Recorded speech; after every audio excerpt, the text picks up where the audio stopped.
इससे खतरनाक बातें बताता हूं।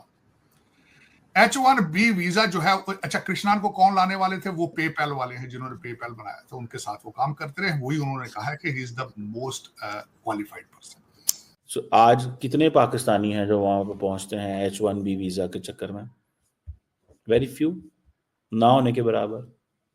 भारत में लोग ये कह रहे हैं कि हमारे फायदे में ये नहीं है, हमारा ब्रेन ड्रेन हो रहा है।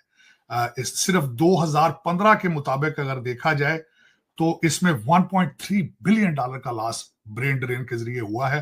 और लोग जो कहते हैं कि हमें चाहिए कि इस चीज को रोका जाए, भारत के अंदर इन्वायरमेंट और तनख्वाहें ठीक की जाए। वाकई भारत को खुद अपने जो है इंटेलिजेंट लोगों की जरूरत है। जय हिंद दोस्तों, आप सबको मेरा चैनल में स्वागत है। दोस्तों, अमेरिका ने हर साल लगभग 86,000 H1B वीज़ा जारी करता है और इसमें 72% सिर्फ इंडियन वीज़ा होल्डर है और अदर कंट्री मिल के 28% H1B वीज़ा होल्ड करते हैं। और यूएसए के लोग इस बात पर खुश नहीं है कि भारत को लोगों को यूएस इतना क्यों वीज़ा देता है।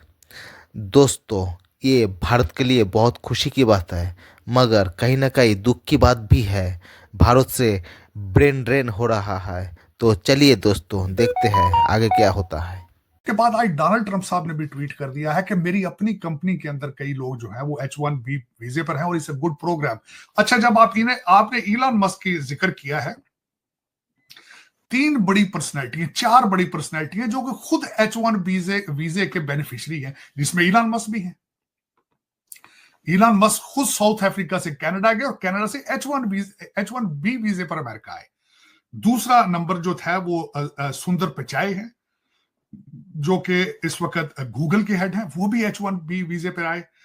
तीसरा जो है सत्या नडेला, माइक्रोसॉफ्ट के जो है वो भी H1B वीजे पे आए, और कृष्णन जो है वो भी H1B वीजे पे आए। तो इसके बगैर गुजारा नहीं है अमेरिका का। इस वक्त इनकी कैप है H1B वीजे के ऊपर 85,000 लोगों की, जिनमें से आलिया 72.3% वीजे जो है वो सिर्फ भारत इसमें से अवेल करता है। दूसरे 11.7% सिर्फ चाइना के पास जाते हैं। तो इस वक्त अगर, और इलॉन मस्क की अपनी कंपनी के अंदर, टेस्ला के अंदर 700 लोगों के पास H1B वीजा है। तो देखा जाए तो ये आजकल वो बहुत खबर इस वक्त चल रही है, इस वक्त खबरों में है। लेकिन मैं समझता हूं कि आज H1B वीजे वालों की विक्ट्री हुई है। इसको वीजा वार कहा जा रहा था, आज मैं समझता हूं भारत की विक्ट्री है इसमें, क्योंकि ये मुसलसल वीजे आते रहेंगे, लोग आते रहेंगे, ग्रीन कार्ड लेते रहेंगे, सिटीजन बनते रहेंगे। दूसरा, मुसलसल ये मैं कहूंगा कि लोगों को एतराज है, कहते भारत से लोग क्यों आ रहे हैं? भारत से इसलिए आ रहे हैं कि आपने पढ़ना छोड़ दिया है, आप मैथ नहीं पढ़ रहे, आप इस वक्त सिर्फ मरवाना स्मोक कर रहे हैं, गांजा पी रहे हैं। अगर आप काम करते तो मैं गारंटी करता हूं उन्हें कृष्णान को हायर करने की जरूरत नहीं थी। आप खुदारा इस तरह सिर्फ मजे लेने की बजाय अपने बच्चों को स्कूलों में भेजें, तो ये इसका हल ये है। लेकिन कि जब अमेरिका अफगानिस्तान में लड़ रहा था, मैं क्यों पिटता था, क्यों रोता था, इमरान खान को कहता था कि भाई ये मौका है 65% यूथ से फायदा उठाने का। और भाई इमरान खान साहब फायदा उठाए अमेरिका से। आज अमेरिका सारे H1B वीजा इंडिया को देगा। हमें क्या मिला? निरी लड़ाई, जिहाद, तालिबान से लड़ाई, दुनिया से लड़ाई। आज जब मौका था अपने बच्चों की नस्लों को संवारने का, तुमने अमेरिका से लड़ाई कह दी कि जी मेरी हुकूमत उन्होंने गिरा दी। जारी बात है, अवाम में यतीम मस्कीन बनना था इमरान खान साहब ने। इमरान खान साहब ने अवाम से में अंदर यतीम मस्कीन बनना था, ये कहते हुए कि जनाब मुझे निकाल दिया फौज ने और अमेरिका ने। अवाम को आगे ही बहुत सारा मटेरियल मिला हुआ है इस चीज में कहने में। अवाम को ऑलरेडी बहुत सारा मटेरियल मिला हुआ है। देखें, इस पूरी की पूरी कौम को आपने कॉन्स्पिरेसी थ्योरीज तो पढ़ाई हुई हैं। कभी मौलवी पढ़ाते हैं, कभी आपके इंस्टीट्यूशंस पढ़ाते हैं, कभी आपका जो है मीडिया पढ़ाता है। लार्जली तो हम सारे के सारे कॉन्स्पिरेसी थ्योरीज के पैदा करने वाले लोग हैं।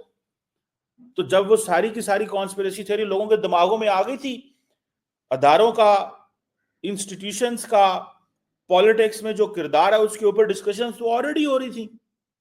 तो फिर होना क्या था? फिर यही होना था जो इमरान खान ने किया। जो इमरान खान ने बेचा वो बिक गया। जो सौदा उसने बेचा वो सौदा ये था कि फौज और अमरीका, ਅੱਜ ਅਮਰੀਕਾ ਜਿਹੜਾ ਉਹ ਸਾਰੇ ਵੀਜ਼ੇ देगा H1B ਉਹਨਾਂ ਨੂੰ, ਤੇ ਤੁਸੀਂ अपने लोगों को कहो आओ सोशल मीडिया के ऊपर गालियां निकालें अमेरिका। यही एलॉन मस्क की कंपनी इंडियंस को वीजे देगी और इमरान खान के लोग कहेंगे इसी ट्विटर के ऊपर सिर्फ अमेरिका को गालियां निकालो। और जड़ियां कुर्बानियां दित्तियां ने, जो काम हमने किए हैं, इन चीजों से तो फायदा उठाना था। अमेरिका को भी नाराज किया, दुनिया को भी नाराज किया। तुम कितने को बड़े लीडर थे। विवेक रामास्वामी को भी इन्होंने बहुत तनकीद का निशाना बनाया।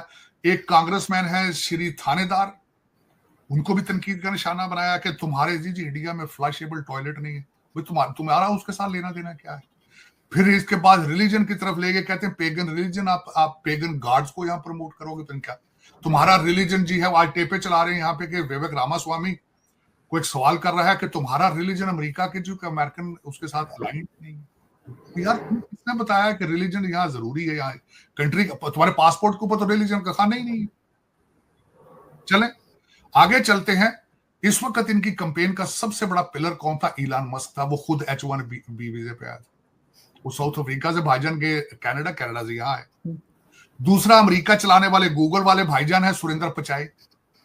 इस वक्त दुनिया का सबसे ताकतवर तरीन आदमी सुंदर पिचाई है। गूगल के बगैर आप सांस नहीं ले सकते आज।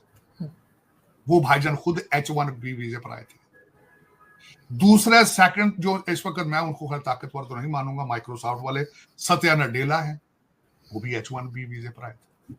भाई किस किस को पकड़ोगे, किस किस का क्या करोगे?